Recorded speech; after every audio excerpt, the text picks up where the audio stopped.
तर मित्रांनो, आज आलेलो आहे दिननियोजक युवा सोसायटीच्या वर्धापन दिनाला. 1 फेब्रुवारीला इथं काय असते माहिती आहे मित्रांनो? 1 फेब्रुवारीला इथं स्वर्ग अवतरतोय. तुम्ही जर इथे आला असाल किंवा तुम्ही इथे शिकला असाल, तुम्हाला नक्कीच माहित असेल, शिस्त, मनोरंजन, सत्कार सगळं काही एकाच ठिकाणी पाहायला मिळते.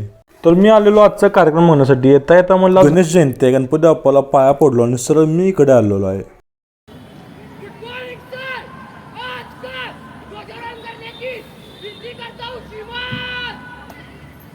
तर मित्रांनो, ध्वजारोहण नंतर परेड झालेली आहे आणि परेडचा व्हिडिओ मोठा व्लॉग मी आपल्या चॅनलवरती अपलोड केलेला आहे. खालील युट्यूब लिंकवर क्लिक करून तुम्ही पाहू शकता. त्याच प्रकारे परेड नंतर खूप काय असते मित्रांनो, तुम्ही एकदा नक्की इथे भेट द्या. दरवर्षी 1 फेब्रुवारीला इथे कार्यक्रम असतो आणि त्यामुळे मुलांना प्रोत्साहन सुद्धा मिळते. तर मित्रांनो, मोठा व्लॉग पाहायला अजिबात विसरू नका आणि तुम्ही परेडचा आनंद घ्या. आजचा व्लॉग कसा वाटला मला नक्की कळवा आणि आपल्या चॅनलला सबस्क्राईब करा, म्हणजे आपले व्हिडिओ तुम्हाला नेहमी पाहता येतील. तर मित्रांनो, पुन्हा भेटू पुढच्या व्लॉगमध्ये. तोपर्यंत बाय बाय.